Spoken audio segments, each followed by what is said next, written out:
When Genie Wiley was first discovered by social workers in 1970, she was 13 years old. But she looked much younger. She weighed barely 59 pounds. Her arms and legs were thin as sticks, and her body moved stiffly, almost awkwardly, like someone who had never learned how to walk normally. Her large, unblinking eyes scanned the room around her in silence, as though she was unsure if she was even allowed to look at anything. Her discovery would become one of the most shocking cases of child abuse and neglect in American history. Genie had been kept almost her entire life in a small, dimly lit bedroom in her parents' house in Arcadia, California. The curtains were drawn shut most of the time, keeping the room in near darkness. In the center of the room was a potty chair, and that was where Genie spent the majority of her days. Her father, Clark Wiley, had strapped her there, naked except for a diaper, for hours, days and eventually years at a time. When she wasn't tied to the potty chair, she was confined in a sleeping, bag-like garment and placed in a crib covered with a metal mesh. Her father's rules were absolute. He forbade anyone in the house from speaking to Genie. If she made noise, he would beat her with a stick the size of a baseball bat. He would also growl at her like a dog to scare her into silence. Sometimes he barked so violently that Genie would shake in fear and cover her face. But why would a father do this to his own child? Clark Wiley was a man who distrusted the world to an extreme degree. He believed society was dangerous, that people were cruel, and that his own family had to be completely isolated to survive. He had a violent temper, one made worse by a series of personal tragedies. Before Genie was even born, Clark and his wife, Irene, had 2 children, a son and a daughter. Their first daughter died after being left in a cold garage for several hours. Their son, Genie's older brother, John, was beaten frequently and often locked in his room. But unlike Genie, he was eventually allowed to attend school. When Genie was born in 1957, Clark decided to keep her away from the outside world entirely. Part of this decision came after doctors told him she might have developmental delays. Convinced she was mentally defective, Clark thought the best way to protect her and himself was to hide her from everyone. But his idea of protection was actually imprisonment. Genie's brother John would later recall the terror inside their home. He was a teenager during Genie's early years, and he described how their father ruled through fear.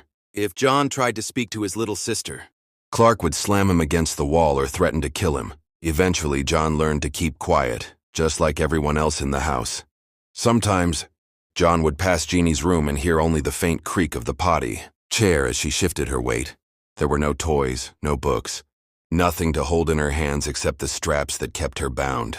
The air inside was stale, heavy with the smell of confinement, and the only light came from a small gap between the curtain and the wall. Their mother, Irene, lived in her own prison of sorts. She was partially blind, dependent on Clark for almost everything, and terrified of his violent outbursts. Over the years, she tried small acts of kindness, slipping Genie bits of food when Clark wasn't looking, or quietly checking on her at night, but she was too afraid to openly defy him. Clark's control over her was absolute. For more than a decade, her world was reduced to a single room, and the sound of her father's footsteps approaching. Meals were crude and infrequent. Clark would bring her bowls of baby food or soft cereal, spooning it into her mouth with little patience. If she made a mess or tried to feed herself, he would yank the spoon away and scold her. As a result, Genie never learned how to chew solid food. Her muscles for chewing simply never developed. Clark's obsession with silence became more extreme with each passing year. He lined the walls of her room with rags to muffle any sound. If Genie cried, he growled until she stopped. If she made the slightest noise after dark, he would storm in, beating the walls with a stick to remind her that night was a time for stillness. Her brother John grew up in the shadow of this cruelty. Even though he was allowed outside for school, he carried the weight of his sister's suffering every day. He would later admit that he felt both guilty for leaving her behind each morning and relieved to escape, even if only for a few hours. And so the years passed, silent, repetitive, unchanging. For Genie, time was marked only by the occasional change from the potty chair to the crib, from day to night, from light to darkness. She did not learn the meaning of days, weeks, or seasons. The outside world was something she had never seen. Then, in November 1970, everything changed. After enduring years of abuse, Irene finally reached her breaking point. She decided to leave Clark for good. Taking Genie with her, she walked into a welfare office, not fully realizing the chain of events she was about to set in motion. The social workers who first saw Genie were stunned. At 13 years old, she looked no older than 6 or 7. Her frame was tiny, her posture bent, and she walked with a strange, hopping shuffle.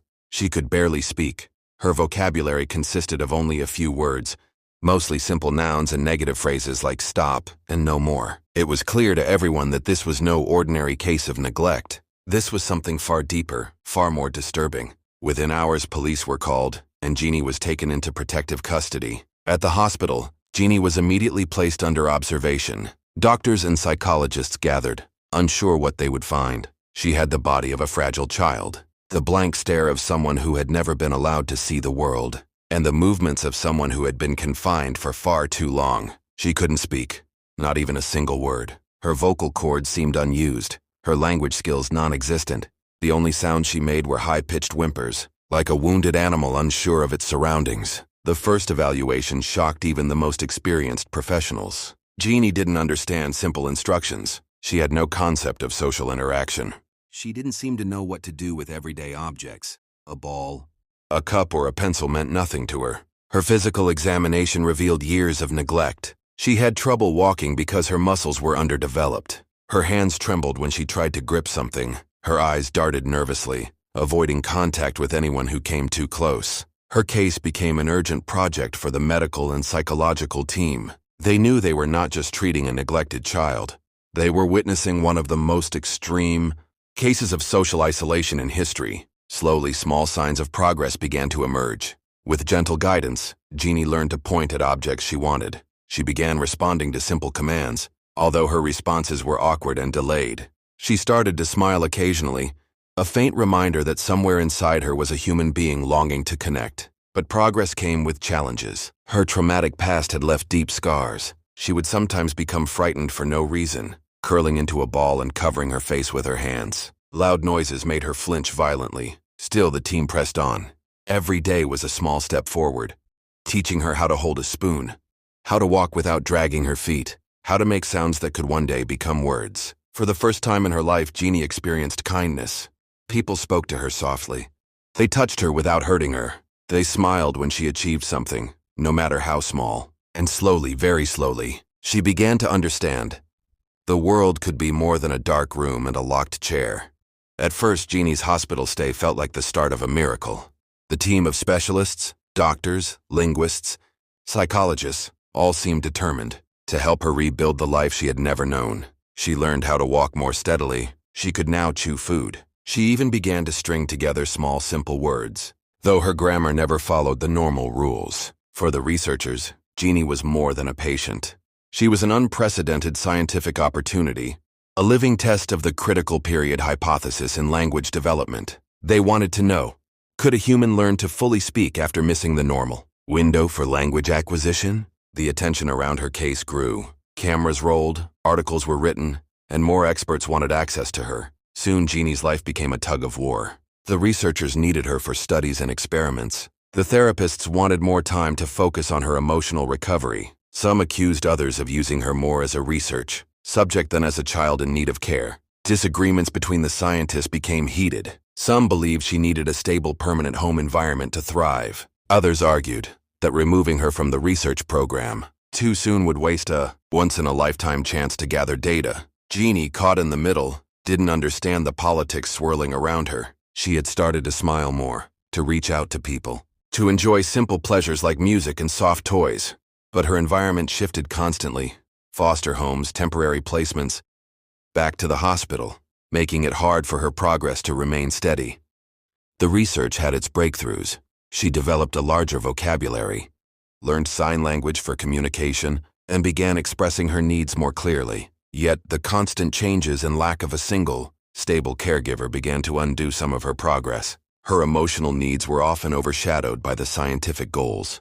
And as the conflicts deepened, decisions about her future became less about what was best for Genie, and more about who had the right to decide for her. By the mid-1970s, the optimism that had surrounded Genie's recovery began to fade. The research grant that had funded her treatment and the scientists' work was not renewed. Without that money, the structured daily therapy sessions, the specialized teaching, and the coordinated medical support all came to an abrupt halt. Her once busy world, filled with speech drills, play sessions, and constant interaction, suddenly went quiet. The researchers who had spent years documenting her every move were gone.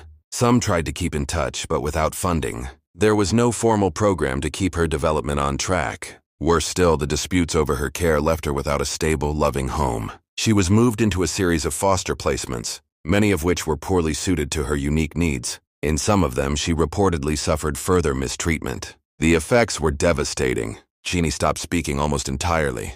The vocabulary she had worked so hard to build began to disappear. The social trust she had slowly developed evaporated, as new environments proved cold or even hostile. By the time she reached adulthood, much of the remarkable progress she had made in those first years was gone. She was no longer the curious, bright-eyed young woman exploring the world for the first time. She had retreated back into silence, spending most of her time alone, avoiding eye contact, and showing little interest in interaction. For the scientific community, Genie's case became a haunting reminder of both the potential and the limits of human recovery after extreme deprivation, and of the ethical dangers when a vulnerable life is treated as both a person and a research project. In the years that followed, Genie's life faded from public view. She was placed in a series of state-run institutions for adults with disabilities. The locations were kept secret to protect her privacy, and only a small handful of people knew where she was or how she was doing. Occasional reports from those who had seen her painted a quiet, somber picture. She spoke very little, if at all.